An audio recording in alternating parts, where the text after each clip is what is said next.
Good morning, folks. It is Monday morning, March 31st, the final day of the month. That means we're getting on the closing stages of March Madness. We're getting closer to the NBA playoffs, and it's 10 a.m., meaning that it's time for episode 3 of the 3-Point Blitz. Let's talk about it. Fasten your seatbelts for the realest Eagles and Sixers YouTuber! One who plays no clickbait and gets to the point! The myth, the legend, Nicky Steves! Come to my channel, you know the deal, yo boy, always keeps things real. I'm simply statue, think and slate, dropping unrealistic man, 2K takes for the clip. Even though cats like that get views closer to the millie, never hear me preach, look on to Philly. Before you watch the Eagles all the way through the early 22, authentic talk, forget what others do. Come to my channel, you know the deal, yo boy, always keeps things real. The 24/7, 365 way. Content for the reals to fill the day.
Yes, folks, we are here. It is episode 3 of the 3-Point Blitz.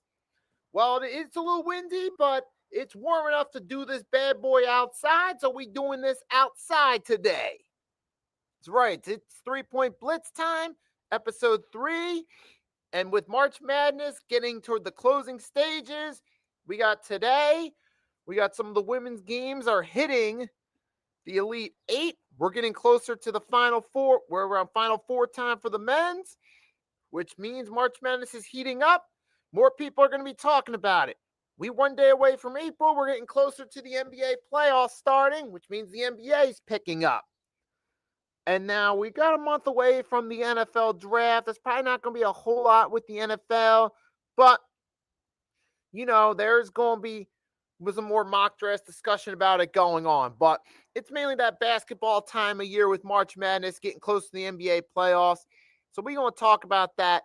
First, we're going to start, though, with the rant of the week. I was initially going to talk about LeBron and Stephen A., but then I saw something on Twitter just a few minutes ago that made me change my plans for the rant. Saw something from Buffalo Bills head coach Sean McVay, which I'm going to sound off about. I saw it on Twitter. I'm going to share it with you guys. So let's check it out.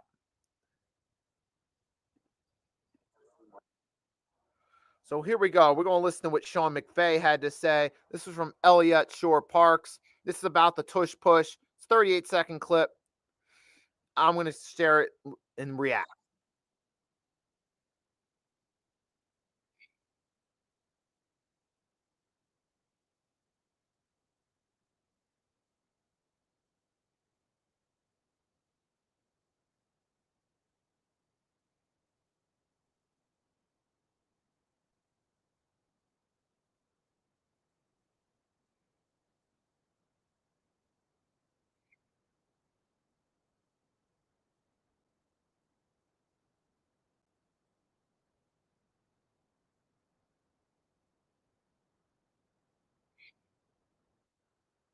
Okay, so that was Sean McVay talking about the tush push. You heard what he said. It's only a 38-second clip. There wasn't much to comprehend from it. All he said we got out of it was the force. The force could be dangerous. The force could be dangerous with the tush push. First off, number one, there's absolutely no proof that the tush push could lead to long-term injuries. Let's start with this. Everybody listening to this, Eagles fans especially, how many injuries, either the Eagles players or opposing defensive players, have come from the tush push? How many major injuries, how many Theismann, Alex Smith type injuries have come from it? Exactly. Name me, just try to remember one serious injury that came from the tush push. One, to a defensive lineman, offensive lineman, quarterback. Exactly. So don't give me that crap about player safety. Trust me, there are hits that occur on a regular basis in football that are more dangerous, that could more likely to cause injury than the tush push is, okay? So don't give me that right there. There's absolutely nothing that backs up the claim that it's a dangerous play. That's just a cop-out in code for we want to ban it because we can't stop it. And furthermore, you had Sean McVay, who's only seen the Eagles one time since they started doing the tush push. And that was around Thanksgiving weekend 2023. He's not talking about the tush push, talking about how it's bad. Sean McVay, all I'm going to say to you is, number one, worry about your own team. Worry about the fact that every single year you're hyped up as contenders in the AFC, and every single year you fall short in the playoffs. Since 2020, which was when your contention window started, you've been eliminated in the playoffs all but one season by the Kansas City Chiefs. The other season you did get eliminated was by the Cincinnati Bengals. Maybe worry about the fact that you can't beat Kansas City in the playoffs, that they always have your number one way or another. You always play close games against them but can't win. Maybe worry more about that than you are the Eagles, who, since 2020, have made the playoffs 4 out of 5 times, have had a winning record all but one season, have made 2 Super Bowls, and have a Super Bowl victory that just happened recently, and you're worried about the tush push coming from them when your team hasn't sniffed the Super Bowl since long before you were a coach. And you're worried about the tush push? Sean McVay, it seems like sour grapes over the fact that your team can't even make a Super Bowl, let alone win one, and that you can't beat Kansas City when it matters most. Let's face it, that regular season win in 2024 ultimately didn't matter come AFC Championship game when they beat your team again and set the stages for us to manhandle them in the Super Bowl. And you're worried about the tush push? To me, that makes no sense. Why is a coach who's struggling to get his team to win the big games in the playoffs worried about the tush push coming from a team that just won the Super Bowl? Why are you worried about that? If anything, Sean McVay should be trying to figure out what does he should be spending the whole offseason figuring out, what do I have to do to get this team to a Super Bowl, let alone win one? Especially considering you've had numerous opportunities in recent years and can't seem to win in the playoffs to even get to a Super Bowl, let alone win one, and y'all worried about the tush push. I mean, the Packers, I said they were being crybabies about it, and now Sean McVay, dude, I don't even know why y'all worried about the tush push. We've only played the Bills one time since then. One time. And y'all worried about the tush push? That's not your team's biggest issue. Your team's biggest issue is the playoffs, particularly the Kansas City Chiefs, and y'all worried about the tush push.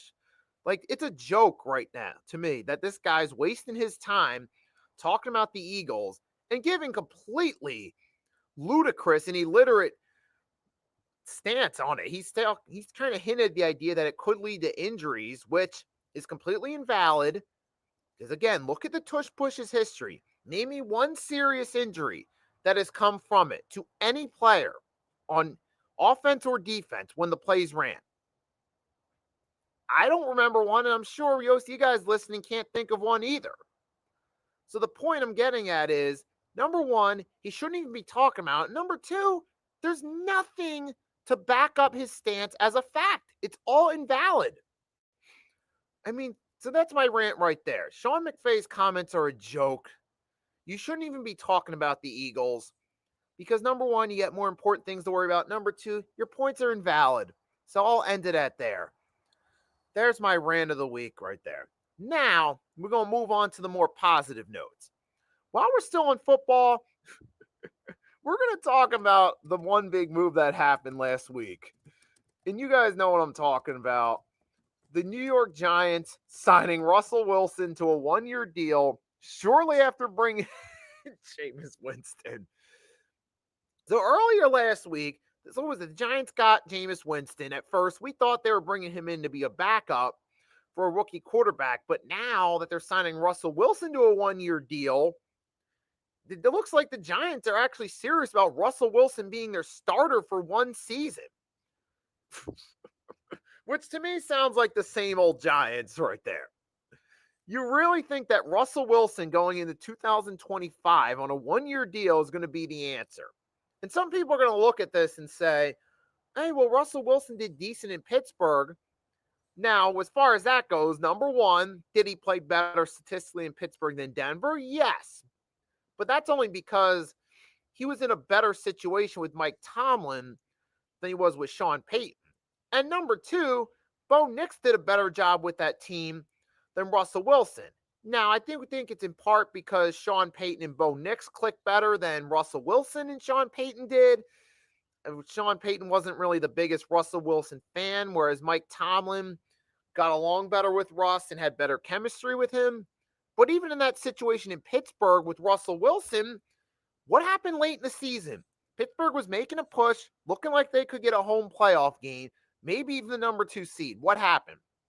They collapsed late in the season. We beat them. The Ravens beat them. The Bengals beat them. And then in the playoffs, they fell flat to the Ravens in the wild card round. So when it mattered most, Russell Wilson choked and he looked washed up when it mattered most.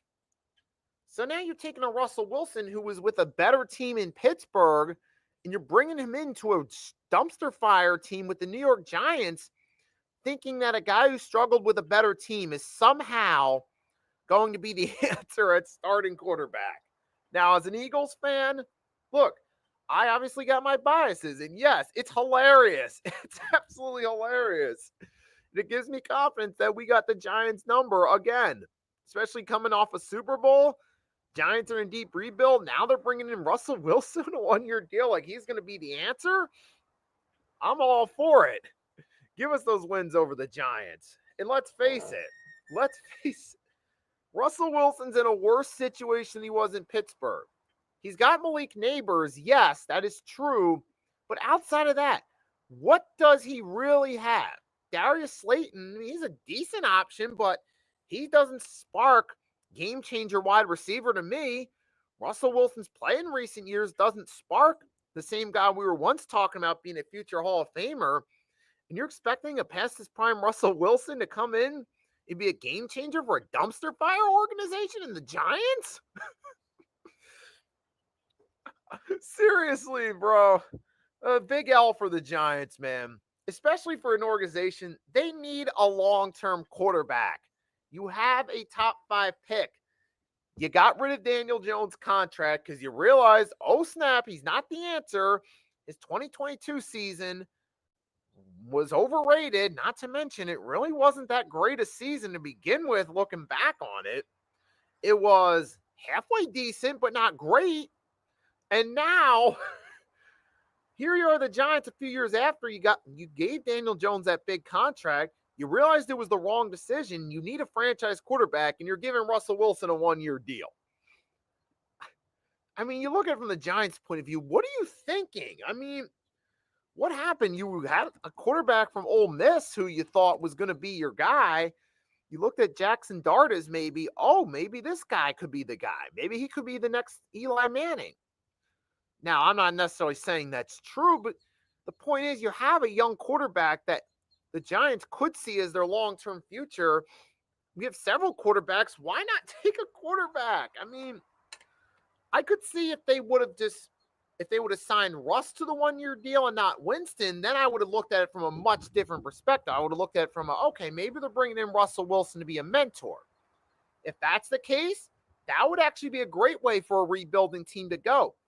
Bring in an experienced quarterback like a Russell Wilson, who started in multiple Super Bowls, to be a mentor. That's a great spot for Russell Wilson at this stage in his career.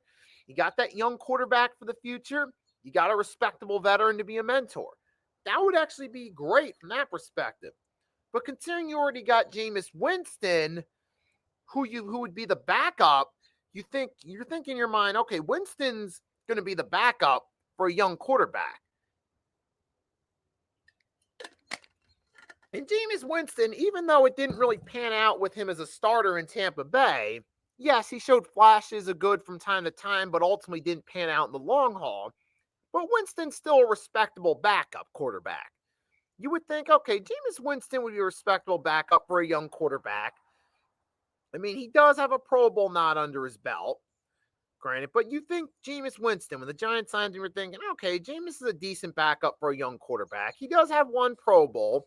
Granted, it didn't work out in the long haul with him as a starter, but he at least would be a respectable backup. And then you bring Russell Wilson right in after that. You're like, okay, what are the Giants doing? Are you like, because the moment you brought in Wilson after Winston, you got giving us the impression that, oh, you're trying to use Russell Wilson as a starter. And I did a YouTube short laughing at it with the Benny Hill theme, but it just doesn't, it's ludicrous from the neutral standpoint. From the Eagles fan standpoint, it's hilarious. It is, but man, I mean, it's just, to me, Giants being the Giants, and I'm loving it as an Eagles fan. They already gave us Saquon Barkley last year. They had to shed that Daniel Jones contract. Now you're bringing in, what's his name? Yeah, you're bringing in Russell Wilson at this stage in his career thinking he's going to be the answer. Now, if the Giants would have traded for Wilson back in 2022, it would have made sense. Morning, bro. Russell Wilson to the Giants. Yeah, I know. And just, you came in right at the right time. Yeah, Eagles fans, we're loving it. It's hilarious. Like I said, if they would have done this back in 2022, I would have understood at the time. It still would have been a flop for the Giants, but it would have at least made sense during the 2022 offseason. But now it don't even make sense at all. But yep, hell yeah, we're going to have fun with this one as Eagles fans. Trust me. He didn't do that great in Pittsburgh when he had a better team. What makes you think he's going to turn it around with the Giants? Now, granted, I know technically he could, but do you really think it's going to happen? And speaking of, now we're on that subject. Now we're going to switch gears to the basketball side. And we're going to start off with this story. The Memphis Grizzlies parted ways with their head coach, Taylor Jenkins, late last week.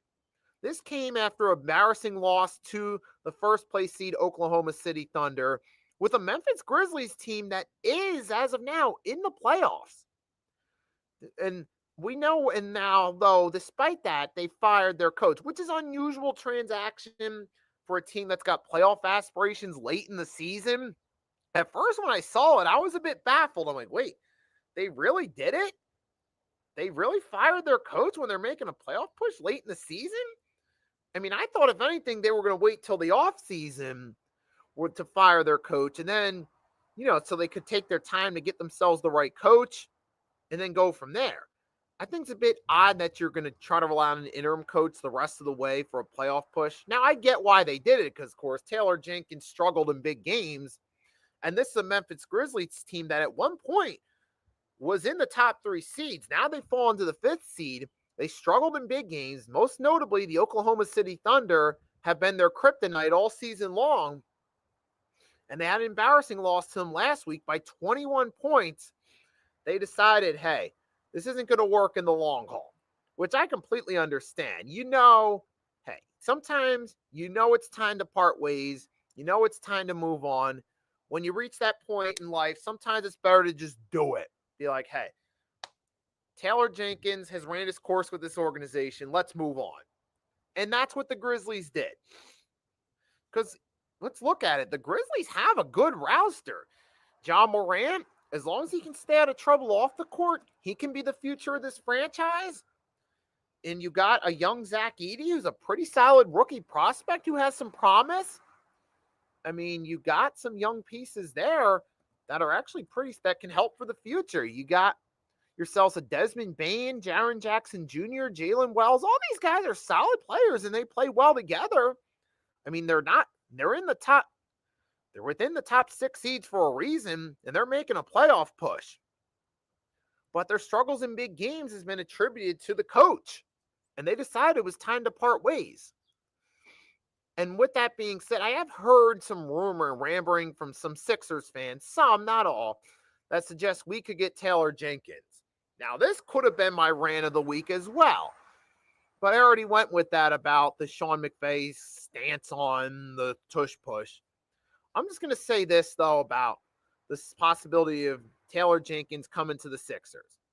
Now, I get it. The Sixers are at that point. You know the wheels have fallen off with Nick Nurse. He's drastically underachieved and disappointed with what he's had.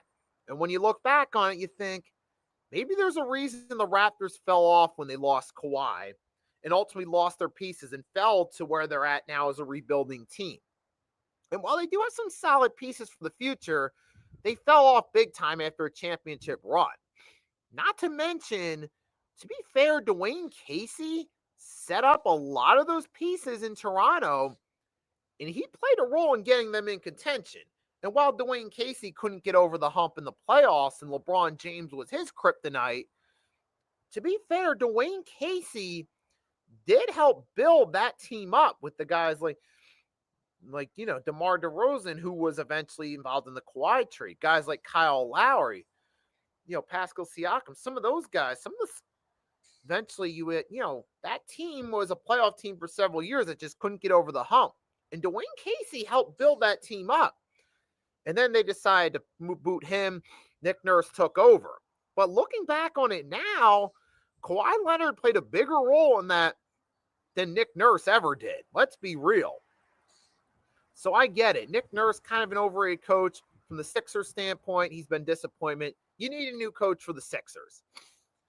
And I get you look at Taylor Jenkins. He's available. He has a good resume on paper, but here's what you got to factor in. He underachieved with a good roster with the Grizzlies. Couldn't win any big games. Look at the Sixers roster. A Joel Embiid who can't stay healthy. You don't know what his future is going to be, if there's going to be a future. A Paul George who came in, barely played, underachieved when he did play, and missed time due to injuries. And then you got Tyrese Maxey, who's solid, who played good, but they ran him into the ground, and now he's missing time. He looks like he's in no rush to come back, which is understandable because the season's pretty much over. If you're Maxey, why rush yourself back to a dumpster fire team? And now you're going to bring in Taylor Jenkins, who struggled in big game situations with a better roster, into this situation, and you think he's going to do better? That's not going to happen there. Like I said, not sure about Embiid's future. Paul George, a bust. Daryl Morey, not to be trusted. And you think that Taylor Jenkins, who struggled with as a coach for a better team, is going to come in and make the Sixers better with this dumpster fire? I don't think so, homie. That is not happening. Y'all guys tripping. Yes, while we do need a new coach, it's not Taylor Jenkins. As far as what the Sixers should do, who do I think should be the answer? I can come back to that discussion another time. I wasn't going to get into that now, but the only reason I brought it up is because some of you guys listening may be asking me, who do I think should be the answer?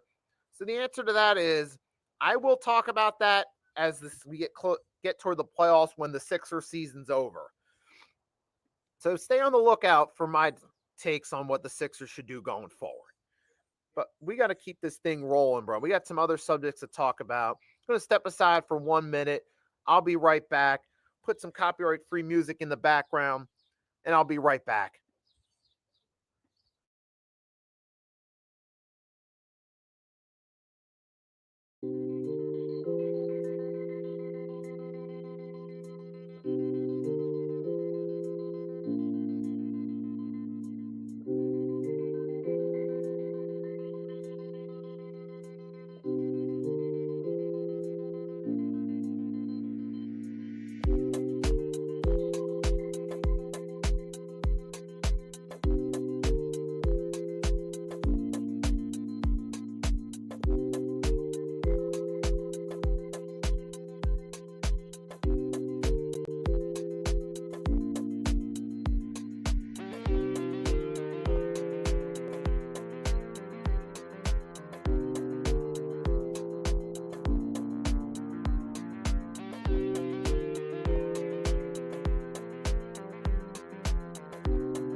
All right, I'm back, folks.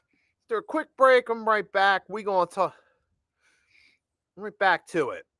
Now we're gonna talk a little. So we're gonna switch gears. Now we still on NBA related subjects. We're gonna talk about the Detroit Pistons.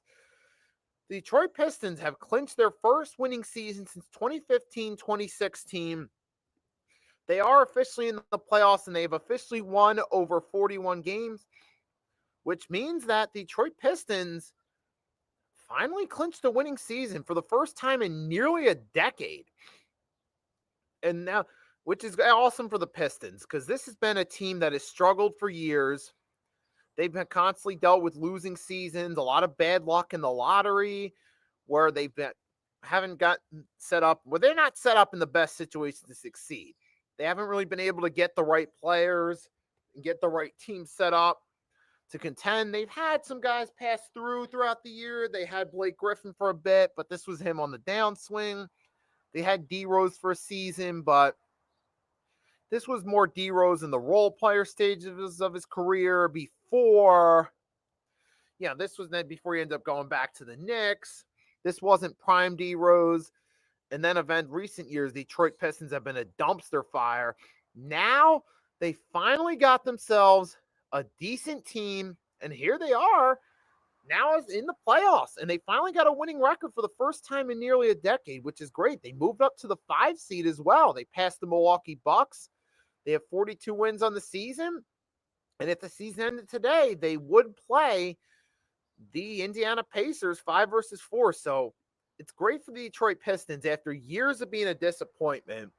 You know, Crispy Flakes is happy, the longtime popular YouTube Pistons fan, because now they finally got a winning record. And the good thing about it is they actually have a star for the future they can build around. Because last time they made the playoffs, last time they made the playoffs was in 2019 as a low seed, as an 8 seed with a losing record, and got bounced in the opening round and swept. And then they got swept in 2016 in the opening round. Now, this time around, you actually got a future star to build around in Cade Cunningham. You got a young Jalen Duren. You got Malik Beasley. You got yourself Tim Hardaway Jr. so far as a solid player. You got Jaden Ivey. You got some decent pieces there. You got Tobias Harris, who rejoined the Pistons and is actually a pretty solid role player in that situation. So for the Pistons, you actually have built a solid roster. And this roster certainly has some more long-term legs than that 2015-2016 team. That was kind of a fluke where they had Andre Drummond, a young Tobias, and Reggie Stewart. They tried to run it back after that, but it turned out that winning season the year before was just a fluke, and they didn't really do anything with it. But now the Detroit Pistons, they actually have young guys, including a guy in Cade Cunningham who's having his breakout year, pushing to superstardom to build around for the future. And it's great for the Detroit Pistons after years of being a disappointment that finally, it's great for their fans. They finally have a team that's worth cheering for, that's worth buying merchandise for, worth going to their games. And it's good for the league too, because instead of the Detroit Pistons being a stale narrative of a once glorious team that's now a dumpster fire, now there's actually a new narrative about them now. A narrative of a potential future contender. That part remains to be seen, of course, but it's good for the Pistons now. They finally can be something more than a predictable, boring team that's a cakewalk for rebuilding teams and for good teams to walk on. Finally, they got something decent. So I'm happy for the Pistons fans that remain loyal during this time period. They finally got a decent team, and best of luck to them in the future, because your future looks brighter than my team's future. So good for the Detroit Pistons and their fans, and best of luck to them in the road ahead. So I'm going to say that now. I'm going to close this out, and I'm going to talk a little bit about the MVP race a little bit. As of right now, it's between Jokic and SGA. I've heard a lot of people talking. Some people are saying that leaning toward Jokic. One argument I heard leaning toward him was that, well, Jokic could be the MVP because he's shooting around 47 from 3 for a big man, which I'll say this. That's an impressive 3-point percentage shot for a big man. Good. So that's great for Nikola Jokic. However, I got to be real. If you're talking about who the most valuable player is for their team, it's Shai Gilgeous-Alexander. This is his first elite, like true elite season for the Thunder. And where are they at? They're at the top of the Western Conference. They stayed there all season long. So you got to look at which player is making their team better. Which player is doing best for their team. It's Shai Gilgeous-Alexander for sure. His impact on the OKC Thunder's felt. When he's on the court, he makes this team better, and he's gotten this team into contention with his work. And not to mention, look at his point totals. He's had a long streak of 20-plus points. His numbers are phenomenal as well. Now, they don't tell the whole story. They tell part of the story, and they tell the story that he's making this team a contender for this year's finals. Now, I do think come playoff time, the Nuggets' experience in big games would help them over the Thunder. However, with the MVP discussion, we're talking about strictly the regular season. Between Nikola Jokic and Shai Gilgeous-Alexander, Gilgeous-Alexander is the star that stood out the most between the two, respectively. Not to mention, Jokic has 3 MVPs already, plus a finals MVP. So he's got 4 MVPs. He's already a solidified star. He's already a great player. Shai Gilgeous-Alexander is truly having his breakout year and standing out as the most valuable player. Because when he's on the court, he makes a huge difference for that Thunder team. So yes. I'm going to say it's Shai Gilgeous-Alexander. It should be the MVP. So I'll leave it at that. Now we're going to switch gears here. We'll talk more about the MVP race another time. We're going to close this out. We're going to talk a little bit about March Madness. Talk about some of the highs and lows. So we're going to start off. One of the main things that sticks out to me is for the lows, the women's tournament ratings have been kind of dipped this year. You haven't really heard as much discussion about it. And it's for one reason. With Caitlin Clark being in the WNBA as well as Angel Reese, you don't have those two players to keep people talking about the women's March Madness tournament like you did last year. Last year you had Angel Reese, Caitlin Clark doing their thing, holding it down. You know, they kept people tuning in to the women's. But this year you got... This year, it's not as Bob, you don't have any big name stars that's really getting the people to tune in for the women's. But that's just part of the territory that comes along with sports. When you don't have your superstars to draw people in, ratings are going to take a dip. And that's what happened there with the women's. Now, you don't have your Angel Reeses or your Caitlin Clarks to draw people in. Now, to be fair, the first round of the women still did solid viewership. It was like, from what I heard, it was like the second most watched opening round.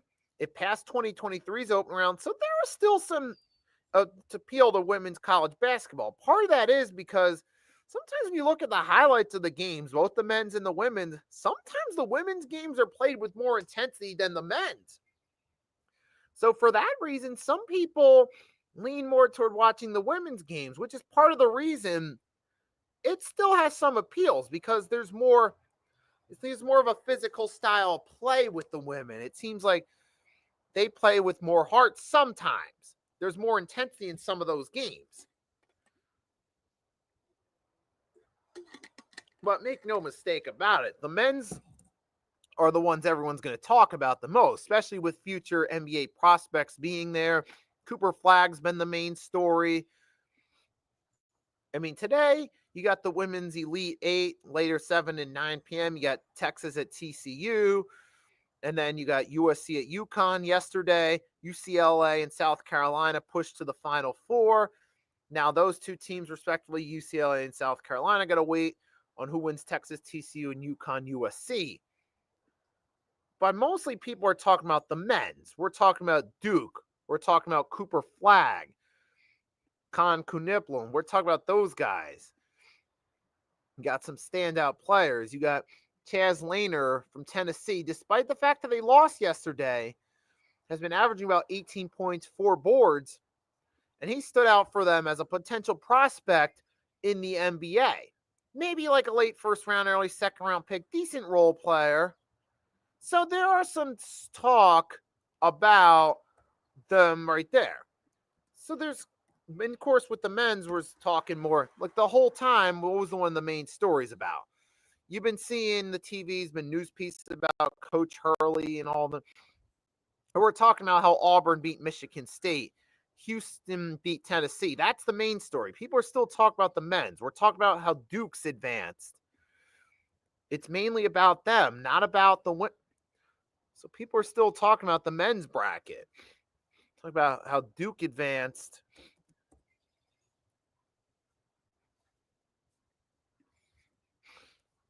And let's see, but yeah, we're talking about how we're at the Final Four. It's Auburn versus Florida, Duke versus Houston. That's the main subjects everyone's talking about.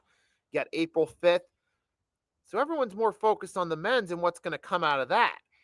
More so than we are the women's. But, you know, hey, it's March Madness time. You know, it's going to be interesting to see what happens. You're looking around and you got Jeremy Broome. He's been a solid player for the Auburn Tigers. Johnny Broome's been solid for the Auburn Tigers so far. He had 25 points, 14 boards in the game against Michigan State. There's a player that's a potential future prospect. So you've gotten to see Johnny Broome, see what he can do. He's averaging about 18 points a game. So he could be that guy there potentially for the future. So you're wondering, could he make it to the NBA? If so, what's he going to do? We're curious what he's going to do for Auburn in the closing round. He had a solid performance against Michigan. Let's see what he's going to do from there. So we'll see what he does against Florida on the 5th. And we'll go from there. But yeah, so far March Madness, the ones that have stood out, you Cooper Flagg, he's had a few solid performances. Johnny Broome for Auburn, he stood out. And you got Houston's had some solid players. You got LJ Cryer. And you will to see what they do. So those are some highlights right there. You had a few interesting games. You just had some close games too in recent weeks. Like we had Florida won a tight nail biter a few days ago. So you've had some interesting games here. So we're going to have to see what happens now in the final. But hey, we'll have to wait and see though, man. So we got coming up April 5th. It's going to be the men's Final Four. We'll see what happens from there. I mean, we've had some highlight plays right there. We had our buzzer beater last week. And you had that Maryland win there. You've also had Michigan State got knocked out. St. John's got knocked out. So it's always interesting with March Madness to see people's pools fall apart when you do those work pools. Because, people get these pools together. Usually what happens is they pick all the top seeds or try to get the top seeds. Sometimes you get those people that in these pools look like they have a good bracket and it all falls apart with one upset.